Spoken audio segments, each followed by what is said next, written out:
Prezados e queridos irmãos da TV Caminho Livre, graça e paz do Senhor Jesus. Bom, nesse vídeo eu quero responder a um e-mail que eu recebi de um irmão chamado Tiago Nero.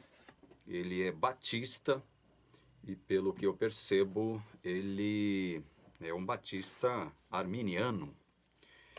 E ele expressou algumas dúvidas acerca do entendimento da segurança da salvação, né?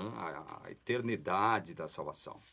Ele citou um texto aqui de Romanos que eu quero passar para vocês, porque ele diz que, de acordo com esse texto, haveria uma possibilidade de se perder a salvação.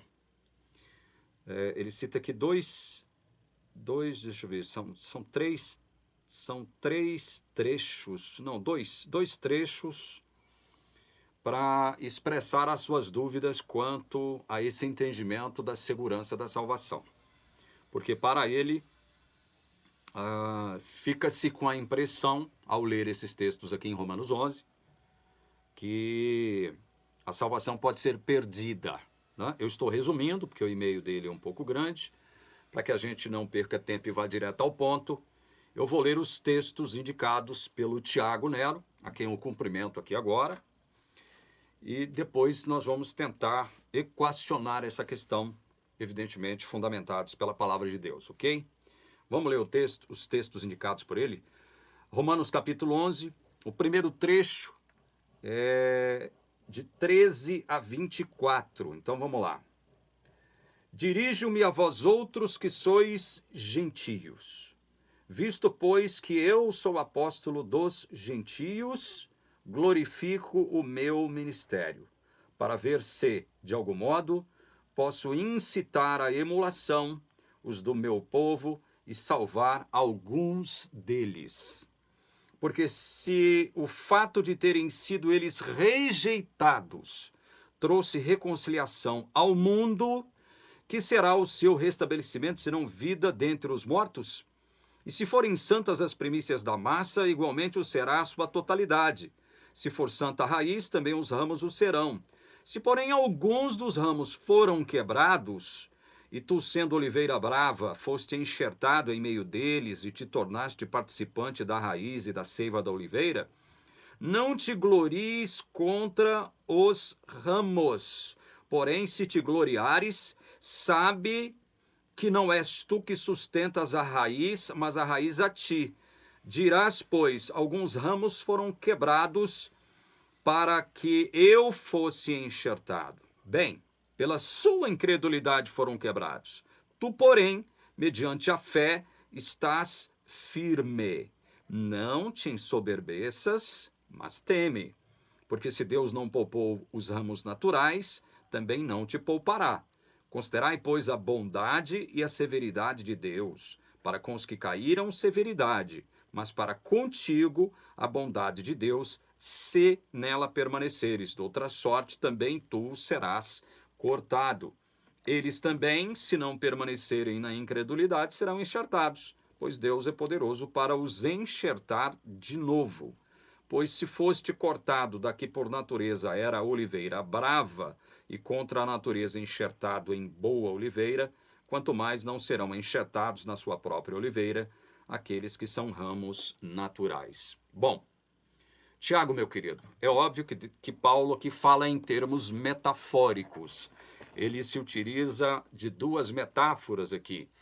A oliveira boa, a boa oliveira e a oliveira brava, né? Para se referir a judeus e a gentios. Judeus, oliveira boa. Gentios, oliveira brava. Aqui nesse trecho específico, que é o primeiro trecho citado por você, Paulo faz questão de dizer o seguinte: dirijo-me a vós outros que sois gentios. Certo? Então vamos entender primeiro as razões pelas quais Paulo foi motivado a escrever a carta aos Romanos, Tiago. Nós precisamos entender as razões que levaram Paulo a escrever isso. De forma resumida, porque a gente não tem tempo para para esmiuçar isso aqui em um só vídeo, eu te digo o seguinte. Paulo, então, vai falar sobre o modo como Deus salva. Por que Deus salva? A quem Deus salva? Ele vai dar essas explicações para a igreja de Roma, uma igreja que ele não conhecia, certo?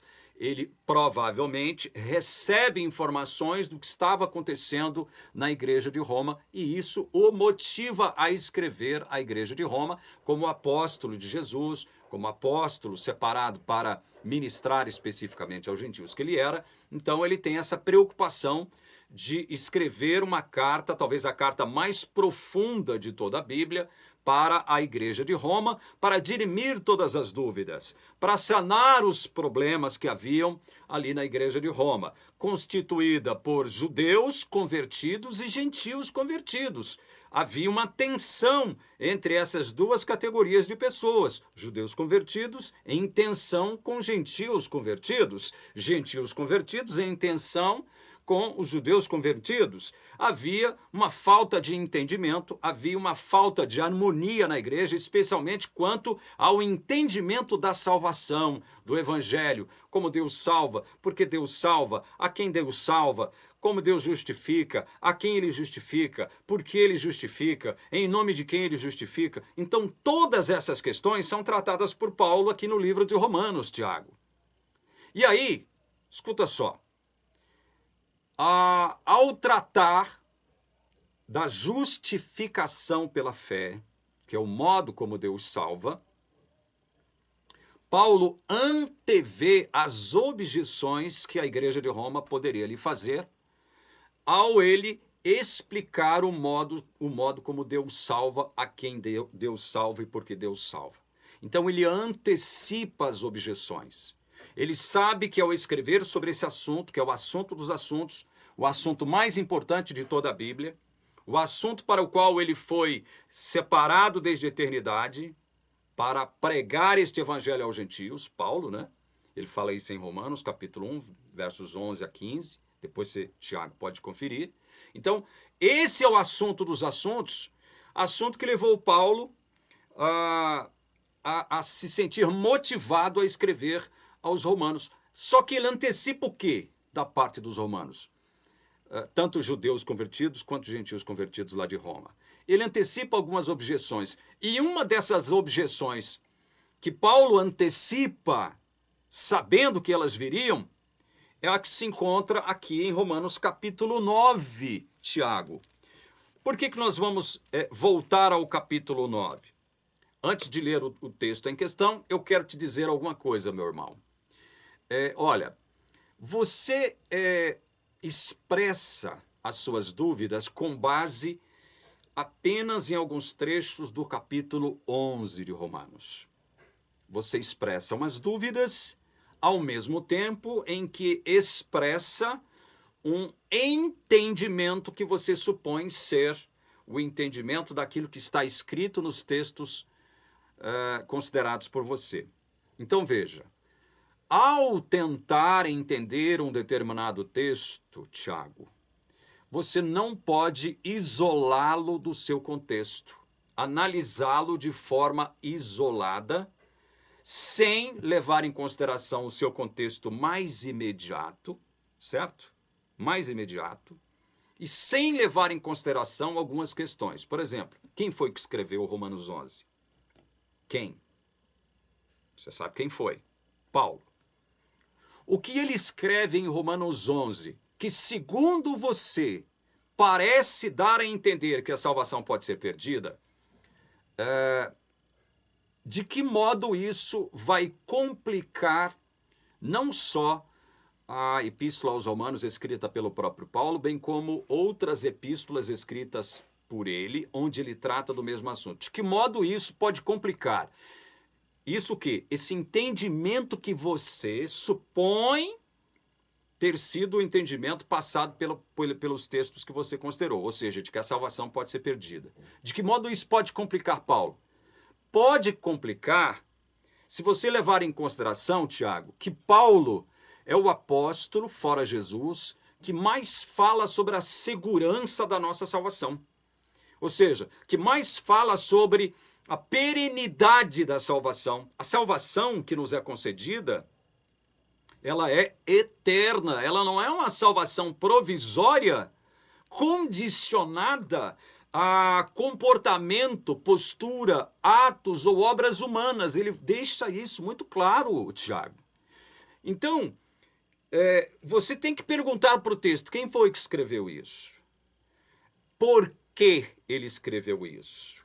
Para quem ele escreveu isso? Motivado pelo que ele escreveu isso? Para quê, Tiago? Você tem que fazer essas perguntas diante do texto. Para você não cometer erros e para você não colocar Paulo primeiro contra ele mesmo. Ou seja, ele seria contraditório. Se aqui em Romanos capítulo 11 ele estivesse dizendo que a salvação pode ser perdida, ele seria contraditório, porque em outros lugares, inclusive aqui no próprio livro de Romanos, ele vai deixar claro que a salvação não pode ser perdida. Certo? Então, antes de ler o texto de Romanos 9, que eu quero propor para você, eu quero ler aqui alguns textos nos quais fica muito claro o entendimento de que a salvação primeiro, é uma construção de Deus. Salvação, ela provém de Deus.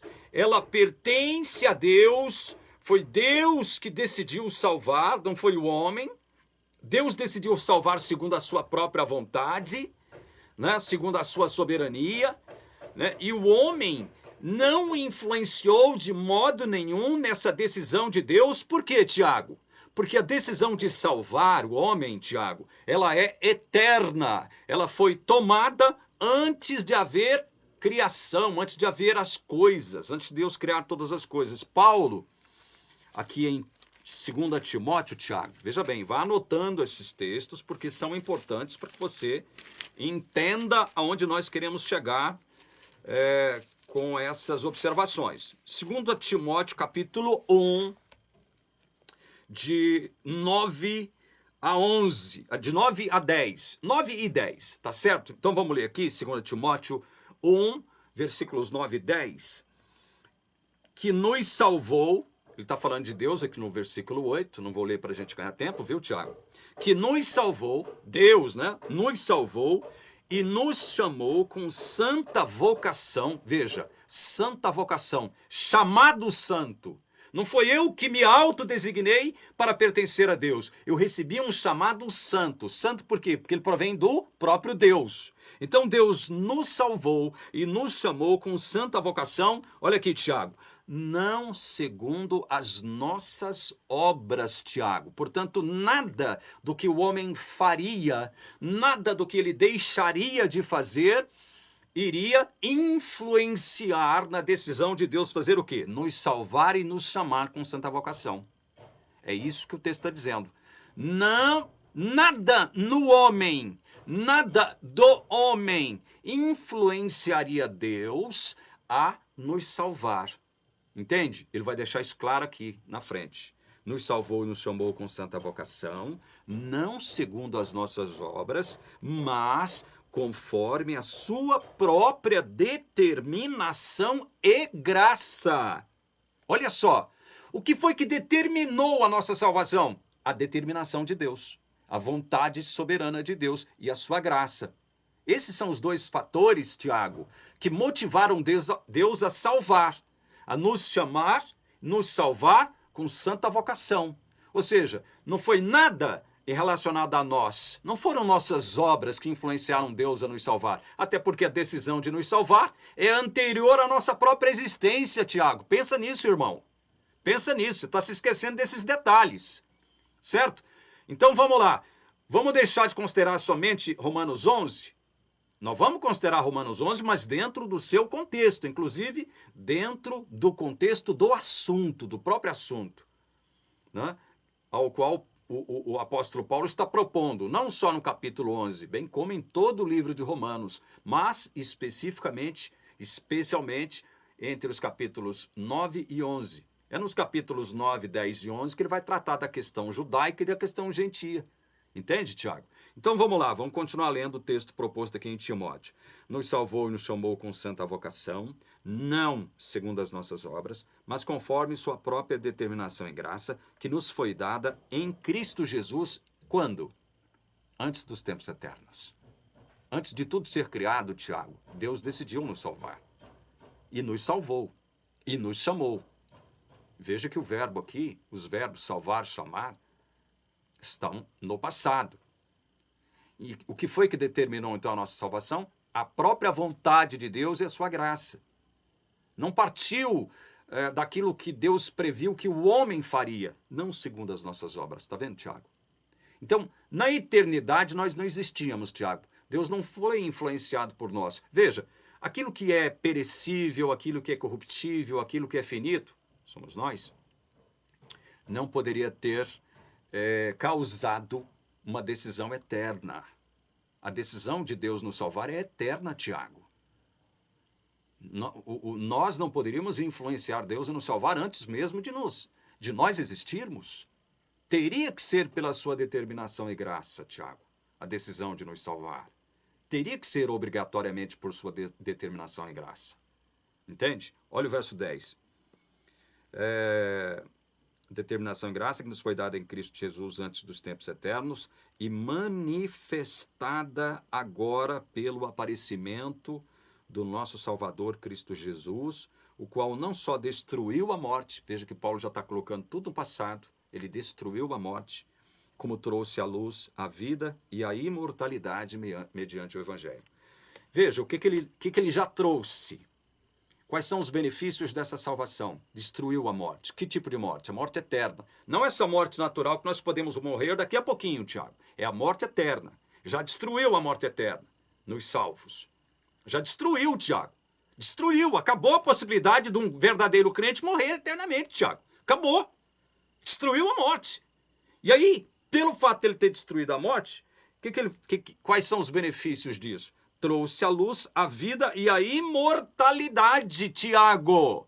Vida e imortalidade. Não há mais como um crente verdadeiro morrer, porque Deus já nos trouxe vida e a imortalidade, Tiago. Pensa nisso, irmão.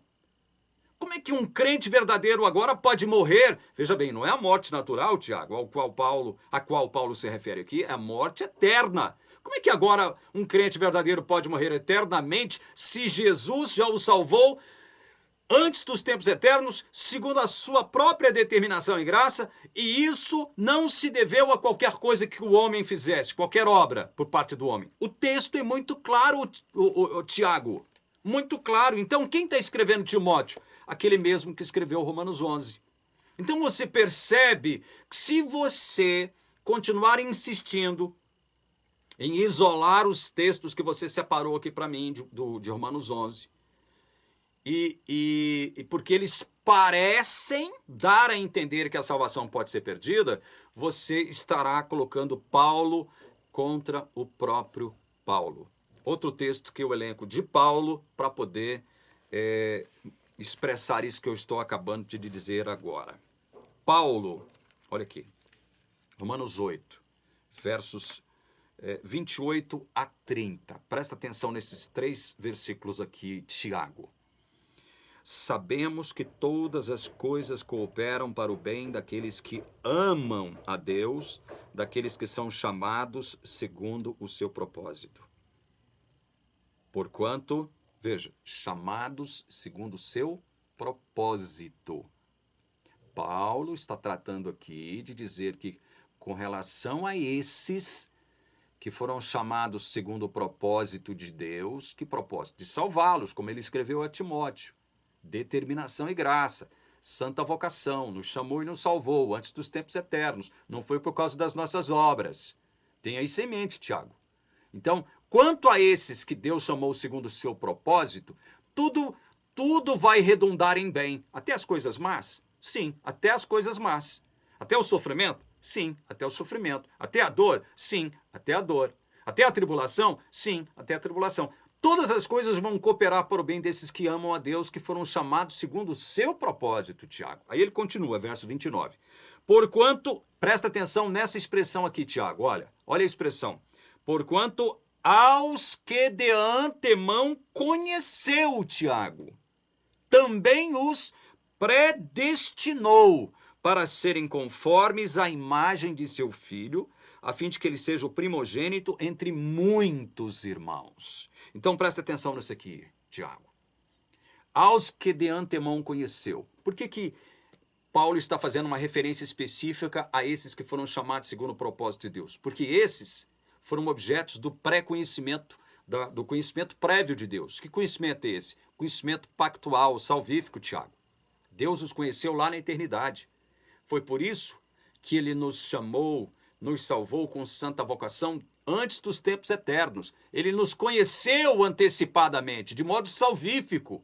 Por que ele nos conheceu? Paulo vai deixar claro aqui por que ele nos conheceu. Certo? Ele nos conheceu porque ele escolheu lá na eternidade nos salvar. Então, esse conhecimento ao qual Paulo se refere em relação a esses aqui, não é o conhecimento geral que Deus tem sobre todas as pessoas da terra e sobre tudo, Tiago. Não é esse conhecimento proveniente da onisciência de Deus. É um conhecimento específico, especial, que Deus tem de algumas pessoas. E Paulo deixa isso claro aqui. Um conhecimento salvífico. Ele vai deixar claro. Então, essa é a primeira etapa da salvação, Tiago. Deus pré-conheceu esses que ele vai salvar lá na eternidade. Já conheceu. Ele já sabe quem são esses, Tiago. Ele já sabe quem são, Tiago. Aí, olha só. Aos que de antemão conheceu, também os predestinou. Isso aqui é a segunda etapa. Deus pré-conheceu esses que ele vai salvar e os predestinou, Tiago. Predestinou a quê? Ou para quê? Nos predestinou para sermos conformes à imagem de Jesus Cristo. Para quê? Para que Jesus, a fim de que ele, Jesus, seja o primogênito entre muitos irmãos. Muitos. Deus vai salvar muitos. E esses a quem ele vai salvar, ele pré-conheceu na eternidade e os predestinou para quê? Para que eles se conformassem à imagem de Jesus. Tiago, veja só como isso é importante. Deus nos predestinou com esse propósito de fazer com que nós nos tornássemos, na medida em que o tempo passasse, a imagem de Jesus Cristo. Esse é o grande propósito de Deus em relação a nós.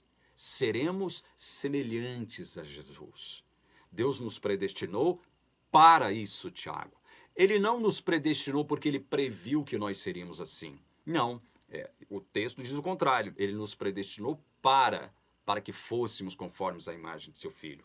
Para que ele seja o primogênito entre muitos irmãos, certo? Não entre todos os habitantes da terra, mas entre muitos irmãos, certo? Aí Paulo continua, verso 30.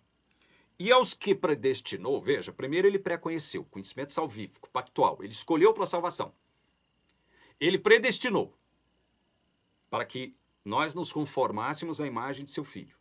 E agora, e aos que predestinou, a esses também chamou. Olha só, Tiago. Pré-conheceu, predestinou e agora ele chama.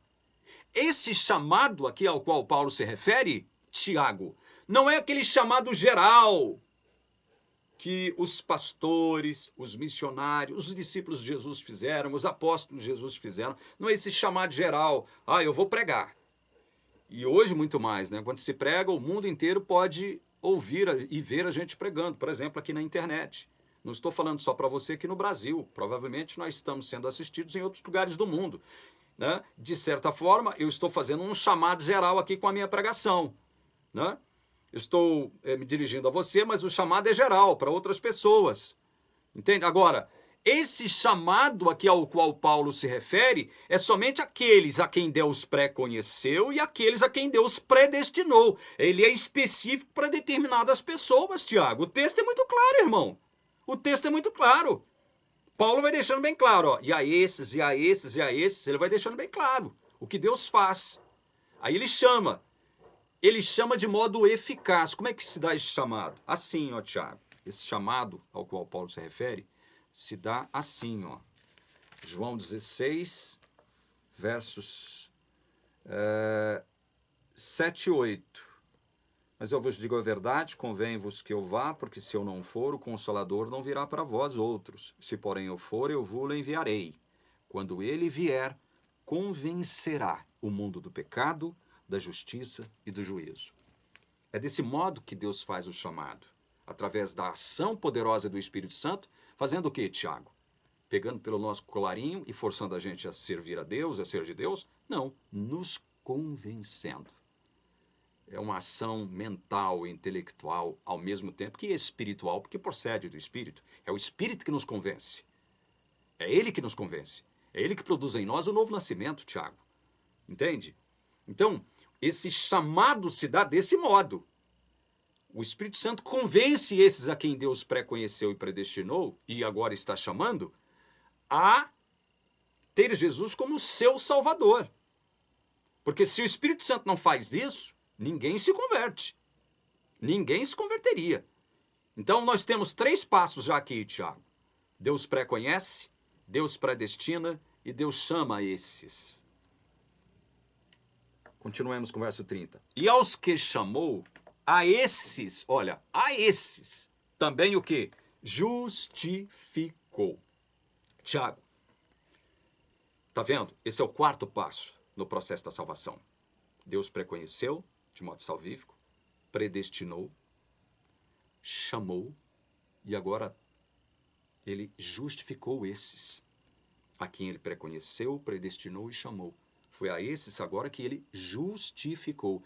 Perceba que ele está colocando no passado, Tiago. Por que no passado? Porque para Deus tudo já está resolvido. Já foi justificado. Já foram justificados todos esses a quem Deus pré-conheceu, a quem Deus predestinou e agora a quem Deus chamou. Entende?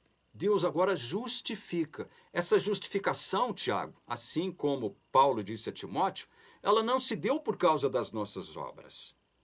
Essa justificação, que é quando Deus chega em nós e diz, olha, Tiago Nero agora é justo diante de mim. É uma declaração forense, ela vem de Deus para você. Não por causa daquilo que você fez ou deixou de fazer, Tiago, mas por conta daquilo que Deus, por meio do Espírito Santo e por meio de Cristo, fizeram por você. Entendeu? Deus fez algo por você, através de Jesus e do Espírito Santo. Então essa justificação provém dele.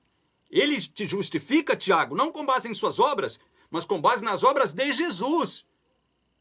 Com base nas obras de Jesus, você é justificado, ou seja, a justiça que pertence a Cristo é declarada sobre você, Tiago. Sobre você, irmão. Você é justificado, pronto. Deus justificou. Acabou. Encerrou o processo. Olha, Paulo diz isso aqui em Romanos capítulo 5, Tiago. Olha só. O que ele diz aqui em Romanos capítulo 5, Tiago? Justificados, pois, mediante a fé, temos paz com Deus por meio de nosso Senhor Jesus Cristo. Nós somos justificados por meio de nosso Senhor Jesus Cristo, Tiago, através da nossa fé, que Deus nos deu. Veja que não é obra. Fé não é obra humana, irmão. Fé é dom de Deus. Romanos 10, ele vai deixar isso claro. Em 1 Coríntios, Paulo vai deixar isso claro, capítulo 12, verso 9, ele vai deixar isso claro. Então, a justificação se dá não por minha causa, Tiago, mas por causa de Jesus. Justificados, pois, pela fé, temos paz com Deus. Acabou a guerra entre você e Deus, irmão? Pera lá, Deus não sabia quem seria o Tiago? Não sabia quais os pecados que o Tiago cometeria em toda a sua vida? Inclusive os pecados que o Tiago comete depois da conversão? Sabia ou não sabia, Tiago? Sabia ou não sabia? Sabe ou não sabe que pecados você irá cometer ainda, que você nem cometeu, mesmo depois da conversão, Tiago? Deus sabe ou não sabe? Claro que sabe, Tiago. Ele sabe desde a eternidade e mesmo assim decidiu salvar você. E agora? Será que você foi salvo pela graça no início? Né? E agora Deus vai te condenar por conta das suas obras? Mas que negócio é esse? Porque esse é o mesmo entendimento da igreja adventista. Nós somos salvos pela graça, julgados pelas nossas obras. Então você está perdido. Então você está perdido, irmão. Olha só que a teologia adventista afirma isso, que eu acabei de afirmar agora, como se fosse a coisa mais sábia do mundo, mais inteligente do mundo. Não, nós somos salvos pela graça, mas somos julgados pelas nossas obras. Então você está perdido, irmão. Veja, Tiago, estou colocando tudo, tentando mostrar para você, primeiro, por que que você não pode só levar em consideração trechos de um determinado capítulo sem levar em consideração os demais textos do próprio capítulo e o próprio livro no qual este capítulo está inserido. Quem foi que escreveu? Para quem ele escreveu? Motivado pelo quê? O que foi que levou ele a escrever o que ele escreveu? Certo? Então, tudo isso deve ser considerado, meu irmão. Então, a primeira coisa que eu te afirmo é o seguinte: se você concorda que esses textos que você leu parecem dar a entender que a salvação pode ser perdida, você está colocando Paulo contra Paulo. Porque o próprio Paulo, você viu aqui, ele já expressou um entendimento acerca de salvação que não pode ser alterado. Vamos terminar o texto de Romanos 8? Aos que chamou, a esses também justificou. Pronto, acabou, justificou. Justificou, Deus declarou você justo, não por sua causa, Tiago. Não por causa do que você faça ou deixe de fazer, irmão. Mas por causa da justiça de Jesus. Aí eu te pergunto, a justiça de Jesus foi perfeita ou não, Tiago? Foi perfeita ou não foi perfeita? Você que vai decidir agora se a justiça de Jesus com a qual Deus te justificou é perfeita ou não. Se a justiça de Jesus garante a sua salvação eterna ou não, ou se ela é só uma justiça provisória, até um determinado ponto da sua vida. Porque se for assim, meu irmão, você está perdido. Não é só você não. Todo mundo que pensa assim está perdido. Está perdido. Você está entendendo? Veja que eu estou falando isso com carinho, tá? Eu tenho esse modo meio estúpido de ser e de dizer as coisas, mas eu estou falando com respeito a você, tá bom, Tiago? Considero você como meu irmão, independentemente de você aceitar essa explicação que eu estou dando aqui ou não, entendeu? Então vamos lá. Justificou. Foi com a justiça de Cristo que Deus te declarou justo. A justiça de Cristo é perfeita ou não, Tiago? Será que ela te salva ou não, de verdade? Para sempre. Considere isso, tá? E aos que justificou, a esses também glorificou. Glória é algo que pertence somente a Deus. Glória é algo referente à personalidade e ao caráter santo de Deus. A esses a quem Deus pré-conheceu, Tiago, predestinou, chamou, justificou, só resta Deus fazer uma coisa com esses. Veja que está tudo no passado, Tiago. Está tudo no passado. Resta o que Deus fazer com esses? Que já cumpriram 4 etapas, que já passaram por 4 etapas. Glorificá-los. Não resta mais nada. Deus já os glorificou. O que significa isso? São agora, aos olhos de Deus, pessoas santas. Aos olhos de Deus, porque na prática nós ainda não somos, porque habitamos um corpo corruptível cheio de pecado, Tiago. E é como Paulo diz em Romanos 7, Tiago, entre os versos 16 e 20. Quando eu peco, enquanto homem de Deus, já não sou eu o homem de Deus que estou pecando, mas o pecado que habita em mim. Você, quando você peca, Tiago, não é você, homem de Deus, que está pecando. Não é o Tiago, homem de Deus, que está pecando. É o pecado que habita no seu corpo de morte, seu corpo mortal, Tiago. Sou eu que estou falando isso? Leia Romanos 7, de 16 ao 20, você vai entender. Paulo afirma isso 2 vezes, Tiago, para afirmar e reafirmar. Botar isso na cabeça dos crentes para quem ele estava escrevendo. Romanos. Está entendendo, Tiago? Está entendendo onde eu quero chegar? Então, se, e somente se, você continuar aceitando a hipótese de que Paulo, em Romanos 11, está dando a entender que é possível perder a salvação tanto por parte dos judeus quanto por parte dos gentios, Paulo estará se contradizendo, porque aqui em outros lugares de Romanos e em outros lugares de outras epístolas, ele vai deixar claro que a salvação é algo eterno, não é algo provisório, Tiago. Deus não te salvou por conta de você mesmo, meu irmão. Você está entendendo, irmão? É isso que você tem que entender e você não entendeu ainda, Tiago. É por isso que você está cheio de dúvidas, irmão. Agora vamos antecipar aquilo que Paulo antecipou por escrever o que ele estava escrevendo. Bom, Paulo escreve sobre salvação para os romanos. Aí ele antecipa, olha, eu tenho certeza que eles vão me objetar assim, assim, assado. Não deu outra. Nós sabemos, de acordo com a história, que realmente objetaram Paulo da forma como ele pensou, da forma como ele anteviu que objetariam ele. E uma das formas que objetaram Paulo foi dizer o seguinte: você tem esse testemunho hoje pelos próprios judeus que não aceitaram Jesus como Messias. Então quer dizer que as promessas, Paulo, se tudo que você escreveu aí é verdade, quer dizer que as promessas relacionadas aos judeus falharam? Deus falhou então com os judeus? A palavra de Deus falhou com os judeus? As promessas de Deus falharam com relação ao povo judeu? Porque o povo judeu foi eleito, Paulo. As escrituras sagradas afirmam isso, Paulo. Então, quer dizer que se tudo que você escreveu for verdade, as promessas de Deus quanto ao seu povo falharam, Paulo? Porque ele fez com que muitos se perdessem? Deus rejeitou o seu povo? Deus rejeitou o seu povo, Paulo? As promessas de Deus falharam, Paulo? Tiago, essas são as objeções que Paulo antecipou. E isso hoje, meu querido, é reverberado por muitos judeus que nunca aceitaram Jesus como Messias. Naquela época mesmo já houve esse tipo de contestação em relação ao que Paulo escreveu à igreja de Roma. Olha só, onde é que está isso? Você pode perguntar. Leia comigo, Tiago. Romanos capítulo 9. O mesmo livro no qual você estava debruçado para chegar a tirar algumas conclusões precipitadas. Olha, Romanos 9, do 1 em diante. Digo a verdade em Cristo, não minto. Por que ele tem que dizer isso aqui?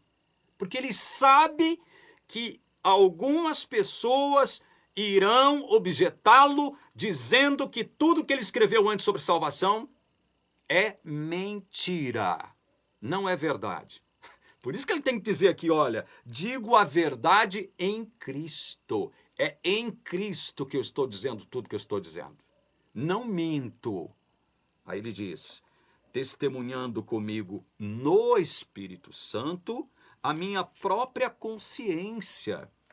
Tenho grande tristeza e incessante dor no coração, porque eu mesmo desejaria ser anátema, separado de Cristo, por amor de meus irmãos, meus compatriotas, segundo a carne. Olha, por amor aos seus compatriotas segundo a carne, judeus, ele estaria disposto até a perder a sua salvação se isso pudesse redundar em salvação de todo o seu povo. É isso que ele está dizendo aqui. Desejaria, né, perder a minha própria salvação se isso redundasse em salvação do seu povo. Olha só como esse sentimento de Paulo pelo seu povo é lindo. Sacrificar a si mesmo em prol do seu próprio povo. Que coisa linda, que coisa maravilhosa. O mesmo sentimento que houve em Moisés, o mesmo sentimento que há em Cristo, que se sacrificou em prol do seu próprio povo. Não é verdade? Que coisa maravilhosa. Verso 5, Tiago. 4, aliás. São israelitas. Pertence-lhes a adoção e também a glória, as alianças, a legislação, o culto e as promessas. A eles, os israelitas, pertence tudo isso aqui, Tiago. Pertence tudo isso aqui. Pertence, Paulo diz.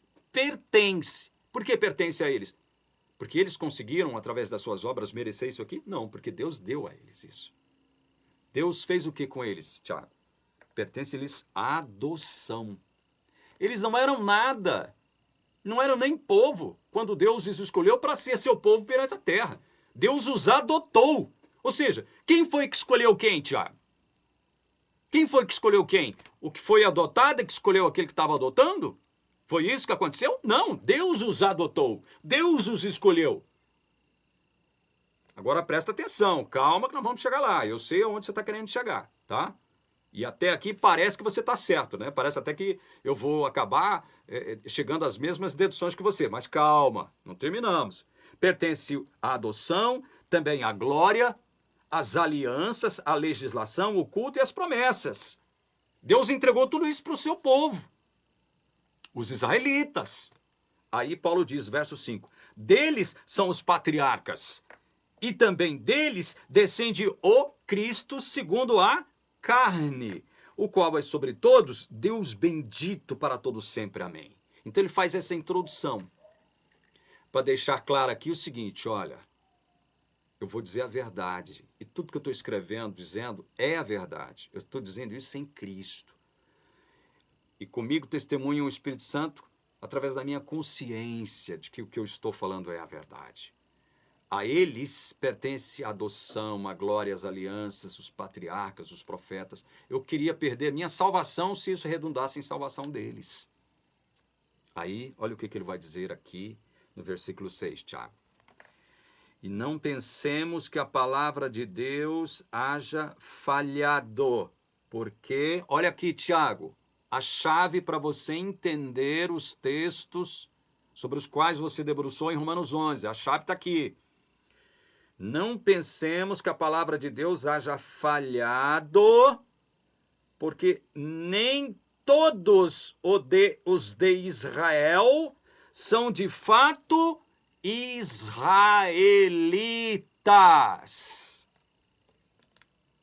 Como é que é? Nem todos os que são de Israel são de fato israelitas. O que isso quer dizer, Tiago? O que isso quer dizer?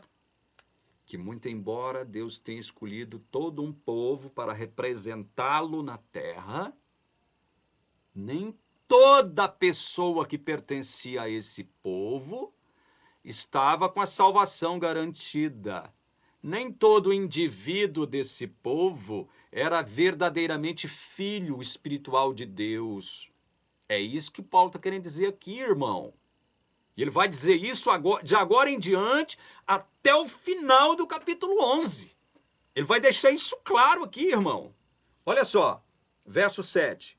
Nem por serem descendentes de Abraão são todos seus filhos. Aí ele usa um exemplo histórico para deixar isso claro. Mas em Isaque será chamada a tua descendência. Por que ele utiliza desse exemplo aqui de Isaque? Porque Abraão teve um filho com a escrava. O primeiro filho de Abraão, Ismael, foi gerado produto de uma relação de Abraão com sua escrava. O Ismael não é o filho da promessa. Deus não prometeu nada para Abraão com base num filho de Abraão com a sua escrava. Então Ismael não era filho da promessa, embora fosse filho de Abraão. Filho de Abraão, mas não filho de Deus, Ismael. Porque Deus já disse, em Isaque será chamada a tua descendência. Por isso que Paulo utiliza do exemplo de Ismael e Isaque para dar a entender o que? Olha, nem todos os filhos de Israel, nem todos os israelitas são filhos de Deus verdadeiros. Estão debaixo do pacto de salvação. Não pense vocês que pelo fato de pertencer a Israel, do ponto de vista sanguíneo e genético, que a pessoa já é salva. Esse é um erro crasso do cristianismo hoje, Tiago. Um erro crasso, um erro bobo do cristianismo. E por isso o cristianismo vai errar. Vai errar muito no entendimento de evangelho, no entendimento de salvação, Tiago. Olha o que diz o verso 8. Isto é, estes filhos de Deus não são propriamente os da carne, como Ismael. Ismael foi um filho da carne de Abraão que teve relações com a sua escrava. Não nasceu de Sara, sua esposa. Entende? Então esses filhos da carne, descendentes de Abraão, não são todos filhos de Deus. É isso que Paulo quer deixar claro. Olha aqui. Mas devem ser considerados como descendência os filhos da promessa. Ou seja, dentre o povo escolhido de Deus, tem eleitos, tem escolhidos para a salvação. O povo judeu foi escolhido, foi eleito, sim, para representar Deus perante o mundo todo, porque Deus pretendia salvar gente de todas as nações e não salvar todas as nações. Esse é outro erro crasso do cristianismo, especialmente o cristianismo armeniano ao qual você pertence. Entende? Então, não é pelo fato de ser israelita que já está salvo. Mas quem é que vai ser salvo? Os filhos da promessa. Os filhos da promessa é que serão salvos. Ou seja, não foram filhos de si mesmos ou da vontade de seus pais que serão salvos. Mas promessa de quem? Quem foi que fez a promessa? Deus. Deus. Filhos da promessa. Deus prometeu salvá-los, não com base em suas próprias obras, mas com base na sua própria determinação e graça. Esses sim serão salvos. Não com base em suas obras. Se eles não foram salvos com base em suas obras, é óbvio que as suas obras também não podem fazer com que eles percam a salvação, porque a sua salvação não se deu por obras.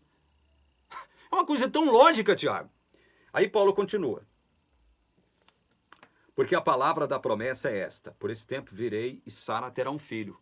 Essa é a palavra da promessa. Olha, Abraão, eu voltarei a te visitar nessa mesma época e Sara terá um filho, Abraão. Mas como? Sara com 90 anos, Abraão com 100 anos de idade. Sara já não tinha nem mais condições biológicas de ser mãe mais. Por que isso? Por que Deus teve que esperar isso acontecer? Para depois Abraão não poder estufar o peito e dizer: eu com 100 anos de idade, eu era macho, fiz um filho na minha mulher. Minha mulher, mesmo com 90 anos de idade, gerou um filho meu, desse machão aqui. Ó. Eu sou o poderoso Abraão, eu sou macho. Eu fiz um filho na minha mulher e ela tinha 90 anos. Eu fiz um filho na minha mulher com 90 anos de idade, ela com 90 anos de idade, eu com 100. Para que isso não pudesse acontecer, é que Deus esperou esse tempo de amortecimento humano, Tiago. Para que ninguém o quê, Tiago? Para que ninguém o quê? Para que ninguém estufe o peito e possa se gloriar numa suposta ou num suposto mérito ou justiça humana. É exatamente isso aqui sobre o qual Paulo fala, tanto em relação aos judeus quanto em relação aos gentios, Tiago. Nem judeu, como nós estamos vendo aqui, e muito menos gentio tem condições de estufar o peito e dizer: eu estou salvo porque eu fui melhor do que esse povo judeu aí que Deus rejeitou. Deus me amou muito mais do que esse povo judeu aí a quem ele rejeitou. Imagina um gentio na igreja de Roma estufando o peito, Tiago, dizendo isso aí. Deus rejeitou os judeus e agora me salvou. Imagina um judeu brigando, um gentio brigando com um judeu dentro da igreja de Roma, para quem Paulo estava escrevendo, exortando, Tiago. Paulo estava exortando, Tiago. Exortação não significa que Paulo estava querendo dizer que a salvação pode ser perdida, irmão. Quando Paulo fala, olha, você toma cuidado, você não pode se ensoberbecer e começar a se autoglorificar, porque é a raiz que sustenta você, não é você que sustenta a raiz, não. A raiz é o povo judeu. É Deus. A raiz é o próprio Cristo, do qual esse povo veio. Esse povo foi enxertado na raiz. E Deus pode enxertá-los de novo. Então você, gentil, não fica aí contando papo, estufando o peito, se ensoberbecendo, como se você fosse melhor do que eles, não. É isso que Paulo está tentando dizer, meu irmão. E ele vai dizer o seguinte, olha, porque Deus, assim como cortou eles pela incredulidade deles, pode cortar você também, gentil, se você for incrédulo. Paulo, então, não está falando que a salvação pode ser perdida, meu irmão? Agora, para os incrédulos, sim, não há salvação. É mesmo. Ainda que eles estejam no seio da igreja, Tiago. Ou você acha que dentro da sua igreja está todo mundo salvo, Tiago? Você acha que todo mundo que professa ser cristão dentro da sua igreja está salvo? Não estou falando da sua igreja específica, não. Estou falando da sua igreja como um todo, a sua denominação. Todo mundo, em todo o Brasil. Você acha que está todo mundo salvo dentro da igreja batista, Tiago? Você acha que todo mundo que professa o cristianismo dentro da igreja batista está salvo? Tem muita gente que está pregando lá dentro, dando estudo bíblico lá dentro, frequentando os cultos da igreja batista regularmente lá dentro. Né? Aparentemente, aos olhos humanos, está todo mundo salvo. Daqui a pouco você pode ver ele no mundão, completamente perdido. Aí você vai falar, ah, perdeu a salvação, como os adventistas fazem. Perdeu a salvação? Não. Se ele continuar lá na lambança, vai ser uma evidência de que ele nunca foi salvo, Tiago. Nunca foi salvo, nunca foi conhecido por Jesus. Lembra-se de Paulo falando aos próprios romanos? Aqueles que Deus conheceu de antemão. Esses Deus predestinou, Tiago. Esses Deus chamou o Tiago. Esses Deus justificou o Tiago. Esses Deus glorificou o Tiago. Como é que eles podem perder a salvação se tudo vem de Deus, irmão? Acabou. Acabou. Deus pré-conheceu, predestinou, chamou, justificou e glorificou. Como é que esses podem perder a salvação, Tiago? Me fala. Como é que Paulo agora, em Romanos 11, poderia deixar claro aquilo contra o qual ele trabalhou nos capítulos restantes? Você está entendendo, Tiago? Veja, eu estou falando isso com amor no coração, meu irmão. Não estou falando isso com ódio, não estou falando isso com sarcasmo, não estou falando isso com cinismo. Eu me aproveitei do seu e-mail, até te escrevi um e-mail dizendo que eu iria fazer isso, né? Para te responder, porque eu tenho certeza que outras pessoas possuem as mesmas dúvidas que você, meu irmão, especialmente com relação a esse texto. Então, o que Paulo está fazendo aqui em Romanos 11 não é deixando claro que a salvação pode ser perdida, tanto para judeus quanto para gentios. Pelo contrário, ele já deixou claro que salvação é eterna, é uma coisa de Deus e pronto, acabou. Sobre aqueles a quem Deus escolheu, pré-conheceu, predestinou, chamou, justificou e glorificou, não há como perder a salvação, meu irmão. Senão, você mesmo estará de forma contrária à Bíblia, se posicionando de forma contrária à Bíblia. Paulo estaria, se o texto que você mencionou estivesse dizendo o que você pressupõe que ele estava dizendo, Paulo estaria se contradizendo, Paulo seria contraditório. Não mereceria o nosso crédito, portanto. Entende? Então, o que eu procurei deixar claro para você aqui? Que o texto mencionado por você não quer ensinar que a salvação pode ser perdida, mas pelo contrário. Pelo contrário. Se alguém começar assim a ensoberbecer dentro da igreja, e depois você vê esse que estava estufando o peito, batendo o peito, ah, eu sou melhor do que os outros, porque eu fui salvo e o outro não. Depois você vê essa pessoa no mundão, e se ela permanecer lá, você pode ter certeza que esse nunca pertenceu a Deus, Tiago. Nunca pertenceu, nunca foi salvo. Entende? Eu espero que eu tenha contribuído para que você tenha entendido esse assunto. Nem todos que são judeus, pelo fato de terem sido eleitos como povo de Deus lá no passado, não significa que eles foram eleitos para todos os indivíduos do povo de Deus foram eleitos para serem salvos. Paulo deixa claro isso aqui. Inclusive, se você ler todo o capítulo 9, todo o capítulo 10 e ler de novo integralmente o capítulo 11, você vai chegar a essa mesma conclusão que eu estou deduzindo para você aqui agora. Tanto é verdade que Paulo, aqui no capítulo 11, Tiago, ele diz assim, versos 1 e 2. Pergunto, pois, terá Deus porventura rejeitado seu povo? Terá Deus porventura rejeitado o seu povo? De modo nenhum, porque eu também sou israelita da descendência de Abraão, da tribo de Benjamim. Então ele se utiliza do próprio exemplo, do exemplo pessoal dele. Olha, eu sou judeu. Se Deus tivesse rejeitado o seu povo, eu não estaria aqui pregando para vocês. Então Deus não rejeitou o seu povo. Mas como que Paulo vai dizer em Romanos 11, aqui na frente, que Deus rejeitou? Rejeitou os incrédulos dentre o seu povo, Tiago. Esses que nunca foram eleitos para a salvação. Eram judeus, povo eleito para representar Deus na terra, mas, apesar de serem judeus, apesar de serem de Israel, não eram verdadeiros filhos de Deus, não eram filhos da promessa, não eram israelitas verdadeiros. Aí ele diz aqui no verso 2, Deus não rejeitou o seu povo a quem, o que, Tiago? Lê esse verso 2 aqui, Tiago. Deus não rejeitou o seu povo a quem de antemão conheceu, Tiago. Que povo é esse? Aqueles que ele de antemão conheceu, predestinou. Aos que predestinou, a esses chamou. Aos que chamou, a esses justificou. Aos que justificou, a esses também glorificou. Tiago. Veja só que maravilha, meu irmão. Como é que você pode falar diante dessas verdades absolutas que a salvação pode ser perdida? Salvação não é construção humana. Se fosse construção humana, aí sim. Se salvação fosse um negócio nosso, aí sim. Muita gente poderia perder a salvação. Aliás, não haveria salvação porque ninguém pode ser salvo por conta de suas próprias obras. Já toda a raça foi condenada em Adão, Tiago. Toda a raça foi condenada em Adão. Toda a raça.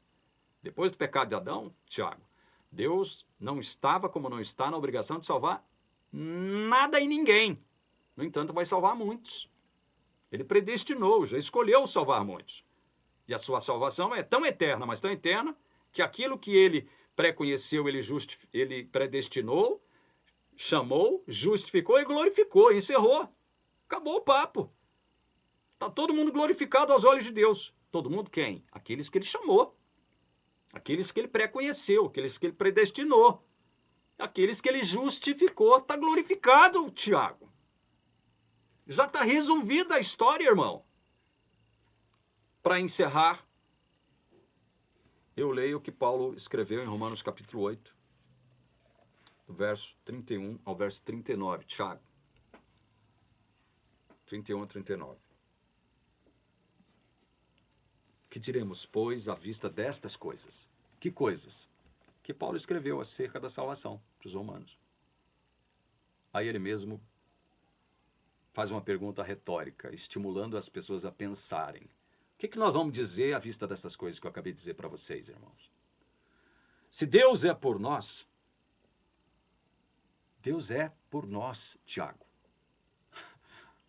Deus é por mim, Deus é por você, nós que cremos. Aí Paulo vai falar, se Deus é por nós, ou seja, ele está do nosso lado, Tiago. Está do nosso lado, irmão. Aí Paulo pergunta, se Deus é por nós, quem será contra nós, irmão? Quem? Aí ele diz, aquele que não poupou o seu próprio filho, antes por todos nós, o entregou, porventura não nos dará graciosamente com ele todas as coisas? Se Deus já entregou seu filho, ele não nos dará tudo o que nós precisamos, Tiago? Para continuar vencendo? Deus já deu o principal, deu aquilo que de maior ele poderia dar. Agora ele não vai nos dar as coisas mínimas para que a gente continue vencendo, Tiago? Olha o raciocínio de Paulo, Tiago. Presta atenção nisso, irmão. Verso 33. Quem tentará acusação contra os eleitos de Deus, Tiago? Quem tem o poder de nos acusar os eleitos de Deus? O diabo pensa que tem esse direito, porque nós, eleitos de Deus, pecamos. Você peca, Tiago. Eu peco, todo mundo peca, embora sejamos filhos de Deus verdadeiros. Aí vem o diabo e pensa que tem o direito de ficar nos acusando. Não tem. Quem tentará acusação contra os eleitos de Deus, Tiago? É a pergunta de Paulo. Quem? Quem? É Deus quem os justifica, Tiago. Veja, justificação não é um negócio meu. É de Deus, que me justifica não conforme as minhas obras, mas por causa do que Jesus fez, Tiago. 34. Quem os condenará? Quem que tem o poder de nos condenar, Tiago? É Cristo Jesus quem morreu, ou antes quem ressuscitou, o qual está à direita de Deus e também intercede por nós. Meu querido irmão, como é que você pode falar que a sua salvação pode ser perdida diante disso? Diante do que você leu aqui anteriormente, que Paulo escreveu? Que diremos acerca destas coisas? Deus já deu aquilo que de maior ele poderia nos dar. Não há ninguém que possa nos condenar. Não há ninguém que possa estar contra nós. Jesus é aquele que está diante de Deus e intercede por nós, Tiago. Presta atenção, irmão. Ou você não considera isso como algo real, algo concreto na sua vida, irmão? Jesus intercedendo por você. Por que Jesus tem que interceder por você e por mim, Tiago? Lá no céu hoje, agora, nesse exato instante. Porque nós pecamos, Tiago. Eu e você caímos, irmão. Eu e você somos pecadores porque temos uma carne que nos faz pecar ainda. Por isso que Jesus tem que interceder por nós. Ora, se ele intercede por nós, como é que eu posso perder minha salvação, Tiago? Põe isso na sua cabeça e coração, irmão. 35. Quem nos separará do amor de Cristo? Olha só a lista de coisas que poderiam nos separar do amor de Cristo, Tiago, que Paulo cita aqui. Olha a lista. Olha o tamanho da lista, Tiago, meu irmão. Será a tribulação? Tem gente que pensa que por passar por tribulação, Deus não ama mais, Deus se esqueceu dele, ele está perdido, Deus arrancou a salvação dele. Será a tribulação? Ou angústia? Tem gente que também, pelo fato de estar angustiado, pensa, Deus não me ama mais, Deus se esqueceu de mim, eu não vou ser salvo, e entra numa angústia. Será a angústia que pode me separar do amor de Cristo? Ou perseguição? Está sendo perseguido? Não é porque Deus não te ama. Não é porque você não foi salvo. Os cristãos todos foram perseguidos. Os apóstolos todos foram perseguidos. E Paulo ainda deixa claro, olha, quem quiser ser de Cristo vai ser perseguido também. Será que perseguição é uma evidência de que Deus não nos ama mais? De que nós estamos separados do amor de Cristo em Deus? Ou fome, ou nudez, ou perigo, ou a espada. Espada hoje utilizada pelos muçulmanos. Será a espada aqui dos muçulmanos que vai nos separar do amor de Cristo? Ou como está escrito, por amor de ti somos entregues à morte o dia todo, fomos considerados como ovelhas para o matadouro. Se nós formos levados a sacrifício por conta de Cristo, será que isso nos separará do amor dele? Ou será que é uma evidência de que Jesus já estamos separados do seu amor? Ele continua, verso 37. Em todas estas coisas, porém, somos mais que vencedores por causa de mim. Foi isso que Paulo escreveu? Não. Por meio daquele que nos amou. Nós somos vencedores na tribulação, na angústia, na perseguição, na fome, nudez, perigo, espada, na morte, na própria morte. Somos vencedores. 38. Porque eu estou bem certo de que nem a morte, nem a vida, nem os anjos, nem os principados, nem as coisas do presente, nem do porvir, nem os poderes, nem a altura, nem a profundidade, nem qualquer outra criatura poderá separar-nos do amor de Deus que está em Cristo Jesus, nosso Senhor. Presta atenção nisso, Tiago. Ou você não considera esse texto aqui como verdade absoluta? Presta atenção nisso, irmão. O mesmo Paulo que escreveu Romanos 11 é o mesmo Paulo que está escrevendo isso aqui. E aí? Quem que pode separar do amor de Cristo? Quem? Quem, Tiago? Perceba que ele fala do presente também e fala do porvir. Ele fala do presente e fala do futuro. Ele não fala do passado. Por que ele não cita o passado? Nem o passado poderá nos separar do amor de Cristo. Por quê, Tiago? Porque passado é passado. Passado não tem força nem poder para influenciar o presente nem o futuro. Passou, passou, acabou. Está decidido, está definido. Deus nos pré-conheceu, nos predestinou, tudo passado. Pré-conheceu, predestinou, chamou, justificou, glorificou. Tudo é passado para Deus, Tiago. Tudo é passado. Como é que você pode falar que a salvação com a qual Deus nos agraciou agora pode ser perdida por conta de algo que eu faça, ou deixe de fazer? Mas Jesus deixou bem claro, Tiago, que no dia do juízo ainda haverá pessoas que vão dizer para ele, Senhor, em seu nome não fizemos muitos sinais e maravilhas, não pregamos, não curamos, não expulsamos demônios, não falamos língua, Senhor. Jesus vai virar para eles, Tiago, e dizer o seguinte, nunca vos conheci. Leia Mateus 7, 21 a 23, ô Tiago. Nunca vos conheci. Ao contrário desses, que ele nunca conheceu, de modo salvífico, Paulo em Romanos deixa claro, aos que de antemão conheceu, a esses predestinou, chamou, justificou, glorificou. Deus não rejeitou o seu povo, Tiago, a quem de antemão conheceu, tanto da parte dos judeus, quanto da parte dos gentios, Tiago. Esqueça essa coisa, irmão, de salvação poder ser perdida. Quem acha que pode perder a sua salvação, acha que pode salvar-se por suas próprias obras. E não é assim. Salvação pertence a Deus. Jonas 2:9.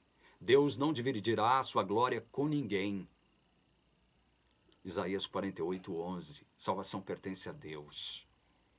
Ninguém pode bater no peito, estufar o peito e dizer: eu fui salvo porque eu fui santinho, fiz obras santas, fui melhor do que os outros, consegui ser melhor cristão, obedecer mais leis, mais normas e mais ordenanças do que todo mundo.